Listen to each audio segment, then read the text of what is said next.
Okay, Rick. So, graduating ka na, di ba? Yes, sir. Graduating student. Well, kailan? When meron na bang nakaset na graduation or meron pang fina-finalize na grades? May fina-finalize pa na grades. Pero the graduation date, with or Hmm. without me, Hmm. hopefully with me, is July 13, Friday the 13th. Ayaw. 13. Mm. Sige. I'm gonna clear my schedule. Siyempre, dapat nandyan ako. Basta June Dadaling, 13. dadaling ko yung family ko dyan, bro. Sige. Sabi mo Dadalhin yan. natin yung mga friends natin. Woo! Namaya. Speaking of graduation, so syempre, graduating, meron ka na ba mga balita ko merong mga jobs na naghahabol sa'yo, ah. Meron na ba? Okay, naghahabol is a very heavy word. Pero, oo, there are opportunities na pwede Prospects. kong reach out and pursue Hmm. right out of graduation.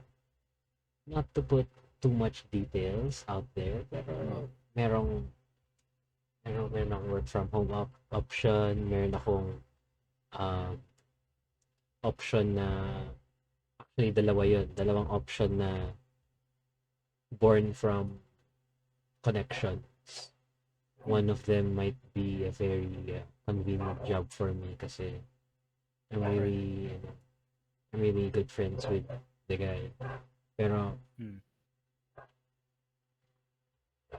of course, What? syempre, the goal kasi is to earn money and have fun. And Hmm. I wanna find the good balance between those two. So, I'm not really set on what. Pero syempre, ang una kong gustong gawin after graduating is, I don't know, maybe rest for a month or what. Kasi, yes, college wasn't really the most hectic thing for the past 4 years. Yes, I'm not as tired as other students out there. Pero I just feel like in this phase ng life ko na magta-transition ako from being a student to a member of the workforce. It really, I want to take one last summer vacation. Right. Kahit 1 month nga lang. Summer vacation usually lasts 2 to 3 years. 2 to 3 months.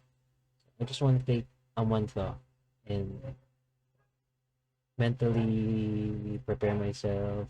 Syempre, reflect din on my college life. And syempre, catch up with what I've been missing. Syempre, due to college, I wasn't able to focus on myself then, or there might be people who I failed to meet or Bro, rekindle friendships with kasi kayo, I'm kayo, gonna hold that against you, bro. bakit? You better be, bro. Tara, Giga. You better be. Sir, yes, sir. I'm right here, sir. Dapat ganon.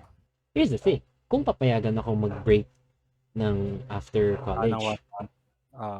pero Hindi kasi, na. nung family ko, kasi the thing is, if an opportunity arrives, and it's a very good opportunity, no matter how much I Ikaw. wanna take a break, if the opportunity is only open until this this date, and it could be the opportunity that leads me into a higher position in life, diba? Hmm. I have, it's not like I have no choice. I do, pero it would be an easier time saying yes, diba? Parang I would be more willing to sacrifice that 1 month if it's Right. to secure my A future and very good.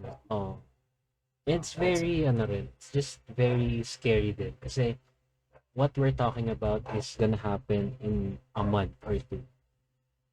hmm. And a month and 2 months isn't really a long time kasi nga same pod. Parang akala natin kabago-bago lang. It's been running for 2 months na rin. It's Right. very scary to think about that I'm in this current position here recording a podcast for my school project. 2 months later, I can be out there as corporate world doing business moves, literally. It's And very, having a big responsibility na parang you're not working for yourself anymore, di ba? oh, You're working for something that's bigger than you. Actually, naiisip ko rin yan, to be honest. yeah. And the thing is, diba, the scariest part of it all is I have no idea. I have a broad idea on what I could do after graduating. But the thing is, I have no concrete plan or idea pa rin as of today on what I am gonna do talaga. I have no confirmation on whether I'll be able to get my wanted rest. I have no idea if I'll be able to do what I want to do, catch up with the people I want to meet muna, ganon, spend time working on myself. I don't know if I can experience or enjoy that luxury before I work. And then work, yun pa mismo, I don't know. Will I be going to Makati 5 days a week? Will I be working from home? Will I be working somewhere close to home? Will I be spending most of my days and hours in a bus, in traffic, in EDSA? I don't know, di ba? And all of that could be answered in the span of 2 months. Kaya it's very terrifying talaga. As in, ang laki ng change na mangyayari sa buhay ko. I'm very scared. I'm sorry, pero God, make me a student again. I think, Gusto ko na graduate, for the record, please. USD, uh, graduate. Pero like, syempre, the sensation of being a student, and yes, my responsibilities pa rin naman ako as a person, pero it's not as heavy as the responsibilities of being in the workforce. bro, pero just think about it this way, di ba? Ang tagal mo nag-OJT, sobrang dami mong responsibilities na hinandle, I would assume, di ba? Hmm. So, like I said, you were already in that setting wherein the company had to rely on you to do certain jobs, and you were able to do them, di ba? So, I think in terms of being able to do your job or your responsibility, I don't think na kailangan mo yun alalahanin. Kasi kilala naman kita, di ba? You're a resourceful guy. I think kung ano man yung maging challenge mo sa trabaho, it's not gonna be because hindi mo kayang gawin yung trabaho mo. It's not gonna be because of that. Oo naman. I know naman din in myself na I can do whatever's thrown at me. The Mm. problem is, am I really willing to take that hassle? Am I really willing to go through that? Am I really willing to to to go to Makati every day, ganun or whatever? Siyempre, di ba?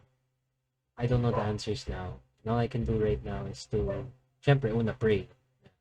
Whatever happens in the future, works my way. Works in the favor of me, my family, the people around me. Kaya, and sana lang it all works out the way or the way it's supposed to be.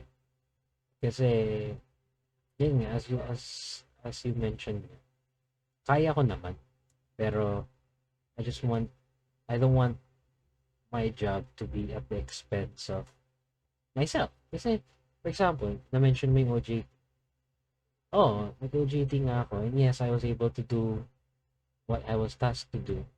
But at the same time, you it's such a big leap pa rin from being a student in the sense na when you're in college, your first class is at 2 p.m. You can sleep until 11 in the morning, and then wake up, get ready, leave at 12, 2 hours travel para sa class mo ng 2. Ganun. Mm. And then you only go to school on Mondays, Wednesdays, Fridays, sometimes Saturdays. Dito naman sa work, it's more of a Every day. uniform schedule in the sense na you work Mondays to Fridays, no Saturdays, pero you work 8 to 5, like OJT ko, 8 to 5. Yeah. So, working around the clock every day. Eh, yun yung thing na parang, it's like one of the reasons na bakit gusto ko ng Pahinga. not really pahinga. Kasi I can't say, well, kaya ko sabihin, I'm mentally exhausted sa last part ng college kasi ang dami talagang hinabol and all that. Yeah. Pero I'm more concerned about uh, the the feeling of being unproductive, or the the paano ba? The feeling na I have to do this 5 days a week and it's gonna be the same. Ganun. Kasi sa college at least, it's not every Monday, Wednesday, Friday kasi sometimes there's an event to school, sometimes there's a recollection, sometimes there's an event. At least there's some variety then. Ito talaga, you're working like a robot na 5 days a week. It's the same day. Same Every, day, every day. Ang nag-iiba lang talaga is what you're doing, what you're wearing. Pero where you're going and when you're same, going. di Diba? ba? Very similar in routine every day. Oh, Kung sa school, like I said, iba-iba yung events, oh, iba-iba yung stuff in pinag-aaralan mo. Pero in this case, di ba, you have one job, you do that every day. oh. It's another.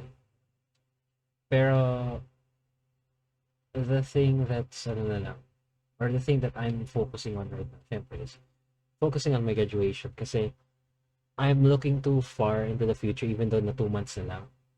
Pero kasi I haven't even gone through the finish line nitong college life ko, technically, kasi I haven't really Right. graduated yet. So it's really, I shouldn't really be looking too deep or too far into the future kasi I haven't really started celebrating the success of these 4 years that I spent studying. So, parang I'm trying to cut myself some slack then in that sense. And I just wanna take things step by step. And I hope na things go their way. And I historically naman in my life and hopefully with all our lives, things happen naman or things fall into place eventually. They work out to the end. Oh, ano naman, I have faith and I think naman that everything will fall into place. Everything will happen the way it's supposed to. So yun, thanks naman for that reflection and I'm very I feel better dahil yan. But Ayan. and I know you'll do well eventually. Ano mo naman. It's gonna Aww. you'll find the right things to do. May alam mo, like, I don't mean to be cutesy and everything, pero you're one of the people na kunyari, meron akong kailangang I need someone's opinion. You're the first person that's gonna come to mind. Like, bro, should I buy this? Bro, is this price right? Bro, tama ba to? What would you do? I If, need your opinion. if only I had a job that would pay me good money for doing what ganyan. Pero, malay mo din. Let's see. Pero hopefully, in the future.